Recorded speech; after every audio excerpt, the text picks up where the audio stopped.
안녕하십니까? 저는 대구미래교육연구원에서 근무하고 있는 리드 교사 허성원입니다. 본 영상은 방글라데시에 구축된 첨단 교실에 대한 정보를 담고 있습니다. 첨단 ICT 활용 시범교실 구축 운영 지원 사업은 교류협력국의 교육 정보 격차 해소와 ICT를 통한 교육 혁신을 지원하고자 2011년부터 매년 2개국의 첨단 교실을 지원해 왔습니다. 본 사업은 교실 구축은 물론 교실 구축 후 4년차까지 기자재 유지 보수 및 교원 연수를 후속 지원하는 5년 프로젝트 사업으로 운영되고 있습니다. 방글라데시 첨단 교실은 교류협력국 선정에서부터 실시협의, 교실 설계 및 개발 등 1년의 절차를 거쳐 2019년에 모하메드 퍼 마더 스쿨 칼리지, 거버먼트 레버러터리 스쿨에 설치되었습니다. 특히 방글라데시 첨단 교실은 첨단형으로 설치되었습니다. 먼저 거버먼트 레버러터리 스쿨 첨단 교실은 첨단 디지털 강의 지원형으로 강사가 직접 고품질 강의 콘텐츠를 제작하고 노트북, 전자칠판을 활용하여 제작한 콘텐츠를 수업에 활용할 수 있는 특징을 가지고 있습니다. 모하메드 펀 마더 스쿨 칼리지에 설치된 첨단 교실은 첨단 디지털 실습형 교실로서 노트북, 전자칠판, 3D 프린터 및 3D 스캐너를 활용하여 수업을 진행하고 스스로 설계한 조형물을 직접 출력해 볼 수 있습니다. 첨단 디지털 강의 지원형 교실은 전자칠판, 전자교탁, 노트북, 스마트패드, HD 카메라, 비디오 믹서, 오디오 믹서, 인코딩 PC, 크로마키 배경 등의 기자재를 활용하여 교사가 직접 고품질 강의 콘텐츠를 제작하고 제작한 콘텐츠를 수업에 활용하여 강의할 수 있는 콘텐츠 학습 지도형 모델 구축을 목표로 구성되었습니다. 첨단 디지털 실습형 교실은 전자칠판, 노트북, 3D 프린터, 3D 스캐너 등의 기자재를 활용하여 스스로 설계한 조형물을 직접 만들어보는 실습형 모델 구축을 목표로 구성되었습니다. 지금까지 방글라데시에 구축된 첨단 교실에 대하여 살펴보았습니다. 양국이 협력하여 만든 첨단 교실이 효율적이고 안전하게 잘 관리되길 기원합니다. 바로 이어서 첨단 교실 유지 보수에 대한 컨텐츠가 이어질 예정이니 계속 시청해 주세요. 이제까지 리드 교사 허성원이었습니다. 감사합니다. 안녕하십니까. 저는 대한민국 세종시에서 리드 교사단으로 활동하고 있는 교사 정우영이라고 합니다. 이번 시간에는 교실 시설 및 교육 기자재 관리 방법에 대해서 알아보도록 하겠습니다. 먼저 이 영상을 함께 시청하시는 선생님들에 대해서 소개를 해드리도록 하겠습니다. 본 영상은 방글라데시 선생님들, 미얀마의 선생님들, 네팔 선생님들, 과테말라의 선생님들, 루안다의 선생님들, 그리고 케냐에 계신 선생님들을 위하여 제작되었음을 알려드립니다. 이번 시간에 배울 내용에 대해서 알아보도록 하겠습니다. 먼저 첫 번째로 첨단 교실에 있는 기자재에 대해서 알아보도록 하겠습니다. 6개국에 들어가 있는 공통된 기자재를 한번 알아보는 것이 목표입니다. 두 번째로는 기자재 배치에 대해서 안내해 드리도록 하겠습니다. 기자재의 배치에 대해서만 잘 이해하고 계셔도 첨단 교실을 잘 유지 보수하시고 활용을 하실 수 있을 거라고 생각됩니다. 세 번째 활동으로는 첨단 교실 운영을 하는 방법에 대해서 간단히 알려드리도록 하겠습니다. 그럼 첫 번째 활동으로 각 나라에 설치된 교실 기자재에 대해서 알아보도록 하겠습니다. 6개의 나라에 공통적으로 들어가 있는 것은 교사용 컴퓨터와 전자교탁, 학생들을 위한 노트북, 그리고 이러한 노트북과 스마트패드를 보관할 수 있는 보관함이 있다라는 것입니다. 그리고 전자칠판, 무선 AP, 스마트패드가 보급되어져 있습니다. 네, 기자재와 관련돼서 생기는 문제점 중에서 한 가지는 노트북이나 스마트패드에 충전하면서 충전이 되지 않는다라는 것입니다.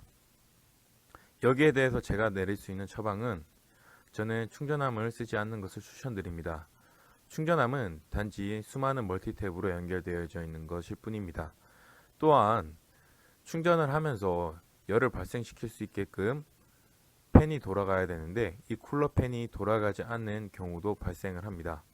이럴 경우 저는 충전함에 있는 모든 기기들을 빼고 오히려 책상 위에서 충전을 시키는 것을 추천드립니다. 그럼 두 번째 활동으로 이러한 기자재들의 배치에 대해서 알아보도록 하겠습니다. 기자재의 배치에 대해서 알아보기 위해서 가장 중요한 것은 전자교탁이라고 볼 수 있겠습니다. 이 전자교탁의 뒷면을 열어보시게 되면 이러한 컨트롤러를 보실 수 있겠습니다. 컨트롤러 사진의 맨 위에 있는 것은 LCD 패널이라고 부릅니다. 혹은 터치 패널이라고 부르기도 합니다. 컨트롤러를 조정할 수 있는 패널로 음성을 줄이거나 끄거나 혹은 노트북의 신호를 영상으로 보여준다거나 이러한 것들을 동작할 때 사용을 하는 것입니다. 그 밑에 있는 패널 밑에 있는 검정 색깔의 기다란 장비는 다양한 아웃풋과 인풋 단자들이 들어져 있는 컨트롤러 박스라고 보시면 되겠습니다. 그리고 이 컨트롤러 박스 밑에는 선생님들의 교사용 PC가 있겠습니다. 그리고 이 컨트롤러와 선생님들 교실에 있는 전자교탁이 연결되어져 있다라고 보시면 되겠습니다. 선생님들의 PC에서 영상이나 음성의 신호가 컨트롤러로 아웃풋 되어져 있습니다. 컨트롤러에서 선생님들 전자교탁의 모니터로 영상 신호가 아웃풋 되어져 있습니다. 마찬가지로 컨트롤러에서 전자교탁으로 영상 신호가 아웃풋 되어져 있습니다. 사진을 넣지는 않았지만 교실에 배치되어 있는 스피커도 컨트롤러에서 아웃풋 된다라고 보시면 되겠습니다. 컨트롤러에서 모든 것들이 아웃풋이 되어져 있는데 터치 센서는 대부분의 경우 전자칠판에서 교사용 PC로 바로 인풋 되어져 있다는 것을 아시면 되겠습니다. 그래서 터치 센서가 뭔가 이상인 것 같다라고 하시면 교사용 PC 뒷면에 있는 USB를 뽑았다가 꽂았다 해보시면서 고칠 수가 있겠습니다. 지금 이제부터 첨단교실에서 있을 수 있는 하지만 선생님들이 해결하기 어려운 그렇지만 해결하는 방법은 매우 간단한 것에 대해서 소개를 해드리도록 하겠습니다. 전자칠판의 밝기가 일반적으로는 하얀색의 배경으로 이루어져 있습니다. 그러나 전자칠판을 자주 쓰다 보면 2년 정도 지나고 나면 간혹 가다가 화면이 노랗게 보이는 경우가 생깁니다. 이때 많은 선생님들께서 전자칠판이 고장이 났다라고 생각을 하시는데요. 전자칠판이 고장날 경우는 거의 드뭅니다. 문제는 컨트롤러에서 발생된 오류입니다. 이때 문제를 해결을 하기 위해서는 컨트롤러의 전원을 전부 뽑아버리는 것입니다. 컨트롤 패널 그리고 컨트롤러의 전원 케이블을 전부 다 뽑고요. 한 10초, 20초 정도 후에 전원을 연결을 해서 켜게 되면 전자칠판이 정상적으로 돌아오는 것을 보실 수가 있겠습니다. 전자칠판과 관련하여 발생할 수 있는 또 다른 문제는 컴퓨터의 화면이 혹은 선생님이 전자교탁 화면이 전자칠판에 보이지 않는 경우가 생긴다라는 겁니다. 연결이 안 됐다라고 볼 수가 있는 것이죠. 제가 좀 전에 말씀을 드렸듯이 전자칠판은 전자교탁의 컨트롤러와 연결이 되어져 있습니다. 이 컨트롤러가 고장이 나게 되는 경우가 있는데요. 컨트롤러에 속하져 있는 부품들을 구하기가 어려울 경우가 많습니다. 그럼 이때에는 전자칠판을 못 쓰느냐? 아닙니다. 활용하실 수가 있습니다. 컨트롤러와 전자칠판 연결되어져 있는 코드를 바로 교사용 PC와 연결을 하는 것입니다. 정리해서 말씀을 드리자면 교사용 PC에서 컨트롤러로 영상이 나아가고 컨트롤러에서 전자칠판으로 영상이 송출이 되어지는데요. 여기 가운데 있는 컨트롤러가 고장이 난다라고 하면 교사용 PC와 전자칠판을 바로 연결을 해버리는 게 해결 방법이라고 볼 수가 있겠습니다. 컨트롤러 뒷면에 보면 RGB나 HDMI 케이블이 연결이 되어져 있을 겁니다. 물론 전자칠판과 연결되어져 있는 케이블이겠죠. 제가 알기로 사실 RGB 케이블이 아니라 모든 나라에는 HDMI가 들어가져 있다라고 알고 있는데 간혹 가다 보면 RGB로 설치되어져 있는 전자칠판도 있기 때문에 함께 소개해 드리는 것입니다. 그래서 컨트롤러와 전자칠판에 연결되어져 있는 이 케이블을 하나 뽑아서 바로 교사용 PC 그리고 전자교탁이랑 그대로 연결을 해서 사용을 해주시면 되겠습니다. 이때에는 한 가지 단계가 있는데요. 교사용 PC를 전자칠판에 연결을 하기 위해서 컨트롤을 누른 채 P를 눌러서 화면 복제, 화면 확장 등 다양한 방법 4가지 방법 중에서 하나를 선택을 하여 활용을 하시면 되겠습니다. 이 방법은 전자칠판을 하나의 모니터로 쓰는 방법이라고 생각하시면 편하실 것 같습니다. 선생님들께서 교실에서 수업을 하실 때 간혹가다 교사용 PC에 있는 스피커 소리가 나오지 않는 것을 경험하실 수 있습니다. 이때에는 사실 컨트롤러에 있는 전원을 켜주신다거나 음소거를 해제를 해주시면 대부분의 경우 해결이 됩니다. 하지만 컨트롤러가 고장이 난 경우에는 해결을 할 수가 없겠죠. 그래서 컨트롤러가 고장이 났을 경우에는 컨트롤러와 연결되어 있는 스피커 선을 컴퓨터와 직접 연결을 해주시는 것이 해결 방법이 될 수 있겠습니다. 컴퓨터 뒷면에 보면 초록 색깔로 되어져 있는 잭을 넣을 수 있는 구멍이 있습니다. 여기에다가 스피커로부터 나오는 잭을 연결을 해주시면 컨트롤러 없이 바로 스피커로 교사용 PC에 소리를 내보낼 수가 있는 것입니다.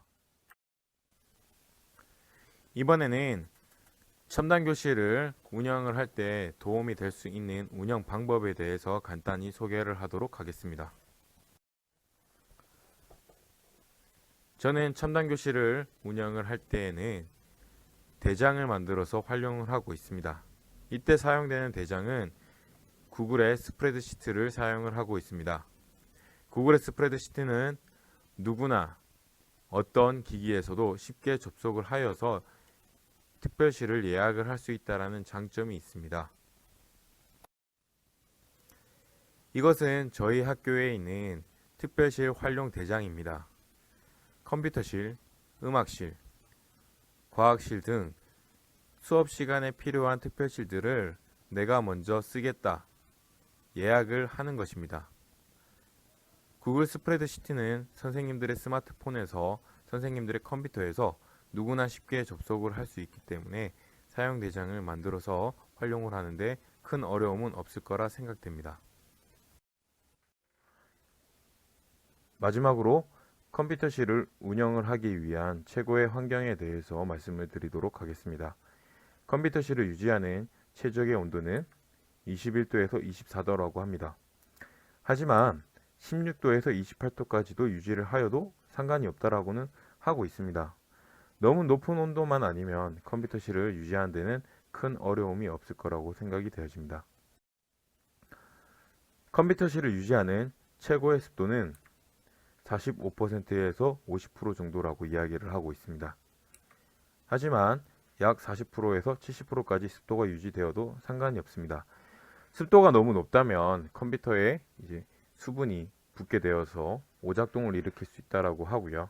반면에 습도가 또 너무 낮다라고 하면 정전기가 발생이 되어 데이터가 손실이 되는 경우가 발생할 수 있다라고 합니다. 네, 제가 준비한 모든 연수는 끝이 났습니다. 6개 국가에 있는 모든 선생님들을 직접 뵙고 다양한 이야기들을 나눠보고 싶지만 그러지 못해 매우 아쉽습니다. 긴 시간 연수를 들어주시느라 너무 고생하셨습니다. 감사합니다. 안녕하십니까. 저는 광주중학교에서 근무하고 있는 리드교사 정창웅입니다. 두 번째 특별 연수로 기자재 오작동 베스트 6을 골라 해결책을 공유하고자 합니다. 기자재 오작동 베스트 6 증문즉답을 시작하겠습니다.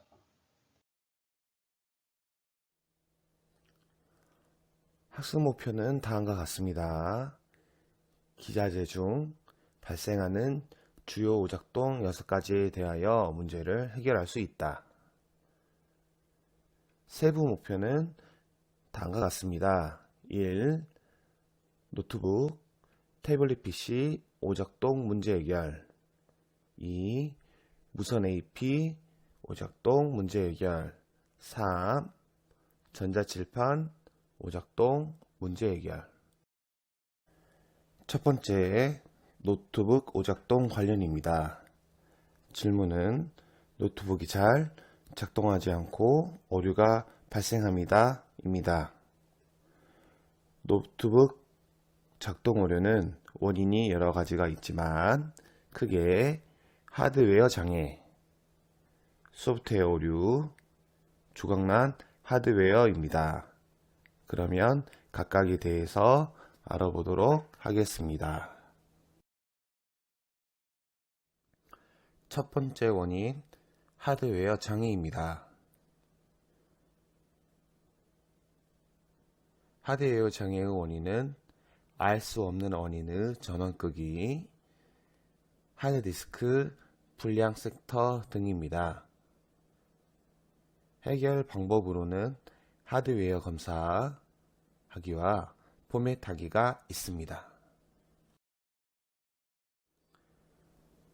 하드웨어 검사하기 방법입니다. 먼저 바탕화면에서 내 PC를 선택해 줍니다. 윈도우가 설치되어 있는 드라이브를 선택한 이후에 오른쪽 버튼을 눌러주면 되겠습니다. 속성으로 들어가서 도구에 가보면 에러난 하드디스크를 체크할 수 있는 항목이 있습니다. 체크를 선택해 주시면 드라이브를 검색하기 시작합니다. 어느 정도 시간이 걸리지만 시간이 지나면 어떤 오류가 있는지 알 수 있습니다.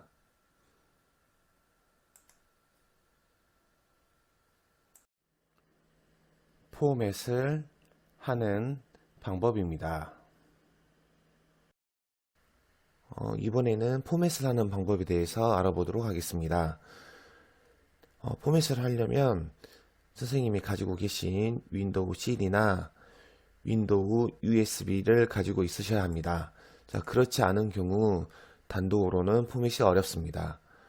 혹시 선생님들께서 내 PC에 들어가셔서 윈도우가 설치되어 있는 하드디스크를 선택한 이후 오른쪽 버튼을 눌러서 포맷을 실행하시는 경우가 있는데 이런 경우에는 포맷을 할 수 없습니다.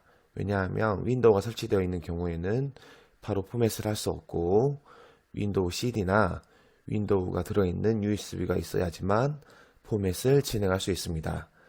포맷을 진행하는 방법은 아주 복잡합니다. 자, 이 방법에 대해서는 추후에 동영상으로 설명을 하도록 하겠습니다. 두 번째 원인, 소프트웨어 에러입니다. 원인으로는 원인 불명의 전원 끄기 등이 있습니다. 해결책으로는 프로그램 재설치, 복원 등이 있습니다. 프로그램 재설치 방법입니다. 오류가 있는 프로그램 제거 및 재설치를 실행하시면 됩니다. 이때 재설치 시 기존 설치 프로그램은 자동 삭제됩니다. 복원을 하는 방법입니다. 컴퓨터를 복원하는 방법에 대해서 알아보도록 하겠습니다. 내 PC를 선택한 이후에 해당 프로그램이 설치되어 있는 드라이브를 선택합니다. 선택한 이후 오른쪽 버튼을 눌러서 속성에 들어갑니다. 속성에 들어가 보면 복원 메뉴가 있습니다. 이때 복원이라는 것은 과거에 프로그램이 설치되어 있던 시점으로 보내준단 말입니다. 자, 복원 메뉴에 선택하러 들어갔는데 만약에 복원 메뉴가 없다면 복원 설정을 하지 않은 겁니다. 자, 만약 복원 설정이 되어 있다면 복원 메뉴가 있을 것입니다. 해당하는 날짜를 선택한 이후에 복원을 진행하시면 되겠습니다.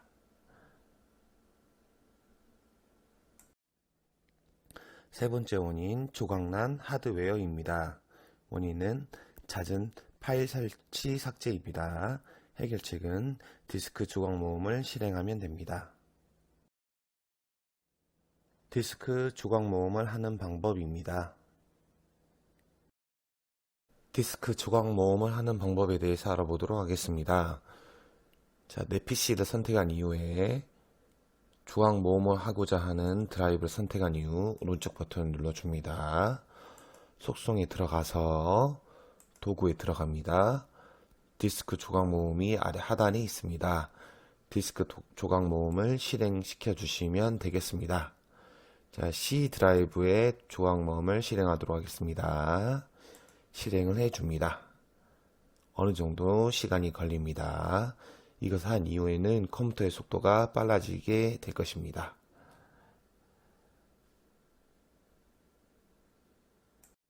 두 번째, 노트북 활용 관련입니다. 질문은 노트북 화면을 확대하고 싶습니다. 입니다. 해결 방법에는 윈도우에 설정된 자체 기능 활용하기, 화면 확대 도구 프로그램 활용하기입니다. 컨트롤 키와 마우스 스크롤을 활용하는 방법입니다. 화면을 확대하는 방법에 대해서 알아보도록 하겠습니다. 화면을 확대하는 방법은 키보드의 컨트롤 키를 누른 다음에 마우스 스크롤을 위로 올리거나 내리면 화면이 확대되거나 축소가 됩니다. 또한 인터넷 창을 킨 다음에 컨트롤을 누른 상태에서 마우스 스크롤 키를 올리거나 내리더라도 화면이 확대되거나 축소할 수는 있습니다. 단 이때 화면을 확대한 상태에서 이동하기는 어렵습니다. 윈도우 키와 더하기 빼기 버튼을 이용하는 방법입니다. 키보드의 윈도우 키를 누른 상태에서 더하기 버튼을 눌러줍니다. 그러면 화면을 확대할 수 있는 도구가 나옵니다. 그 상태에서 더하기를 한 번 더 누르면 화면이 더 확대가 되고요. 다시 마이너스를 누르면 화면이 축소가 됩니다. 그래서 윈도우 키를 누른 상태에서 더하기를 계속 누르거나 마이너스 키를 계속 누르면 화면을 확대, 축소 할 수 있습니다. 화면 확대 도구 프로그램을 활용하는 방법입니다. 구글 검색에서 화면 확대 도구 프로그램을 검색합니다. 예로 들면 줌잇 등이 있습니다. 프로그램을 선택 후 유튜브에서 사용 방법을 검색합니다. 세 번째, 태블릿 PC 오작동 관련입니다. 질문은 태블릿에 미러링이 잘 되지 않습니다. 입니다. 해결 방법에는 전원 재부팅, 미러링 설정 다시 하기입니다. 미러링 세팅을 다시 하는 방법입니다. 먼저 태블릿 PC 제조업체 및 모델을 확인합니다. 모델을 확인했으면 구글이나 유튜브에서 미러링 설정 방법을 검색합니다. 예를 들면 삼성 갤럭시 스크린 미러링, LG G 패드, 미라캐스트 등이 있습니다. 네 번째, 무선 AP 오작동 관련입니다. 질문은 무선 AP 비밀번호를 다시 설정하고 싶습니다. 입니다. 무선 AP 비밀번호 재설정하는 방법입니다. 먼저 무선 AP의 인터넷 주소를 확인합니다. 무선 AP의 인터넷 주소를 모르는 경우 확인하는 방법입니다. 해당 컴퓨터의 IP를 알아보는 방법에 대해서 알아보겠습니다. 검색창에 cmd라고 커맨드라고 칩니다. 그 다음에 엔터를 치겠습니다. 창이 하나 뜨지요. 그 다음에 명령어로 집어넣습니다. ipconfig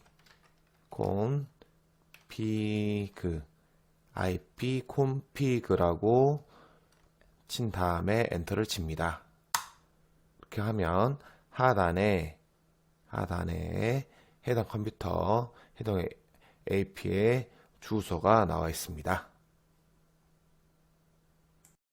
소유한 무선 AP의 관리 사이트를 검색한 후 IP 번호 및 비밀번호로 로그인 후 비밀번호 재설정하면 됩니다. 다섯 번째, 무선 AP 오작동 관련입니다. 질문은 무선 AP를 재부팅하고 싶습니다. 입니다. 재부팅 방법은 전원을 차단 후 다시 연결하여 넣거나 인터넷 랜 케이블을 뽑았다가 다시 삽입하면 됩니다. 여섯 번째, 전자칠판 오작동 관련입니다. 질문은 추가 장치를 전자칠판에 연결하는 방법을 알고 싶어요 입니다. 방법은 여러 가지가 있지만 가장 보편적으로 활용되는 방법은 HDMI, RGB 케이블을 활용한 방법이 있습니다. 노트북에 있는 HDMI, RGB 단자와 전자칠판에 연결된 컨트롤 장치에 HDMI, RGB 선을 활용하여 연결합니다. 컨트롤 장치가 어디 있는지 모르는 경우 전자교탁의 연결부를 확인해 보면 됩니다. 연수를 마무리하기 전에 기자재를 효율적으로 관리하기 위한 팁을 설명드리고자 합니다. 저는 평소에 기자재 관리를 잘 하기 위해서 기자재 관리대장을 작성합니다. 기자재 관리대장을 작성하여 꾸준하게 모니터링을 해주는 것이 중요합니다. 기자재 리스트를 모두 작성한 후 월별로 기자재 현황, 주요 이슈 사항을 반영합니다. 이처럼 기자재 관리 대장을 꾸준하게 작성하면 언제부터 기자재에 이슈가 있었는지 확인이 가능하며 기자재를 수리할 때도 관리 대장에 적힌 정보를 가지고 파악할 수 있는 큰 장점이 있습니다. 그러므로 확실한 기자재 관리가 이루어지기 위해서 만약 관리 대장을 보유하고 있지 않다면 작성을 하여 구성해 보시길 적극적으로 권장드립니다. 두 번째 특별 세션으로 기자재 오작동 베스트 6 지문직답을 해보았습니다. 이번 영상을 통해서 기자재 유지 보수 관리에 대한 팁을 얻으셨길 바랍니다. 리드 교사 정창홍이었습니다. 감사합니다.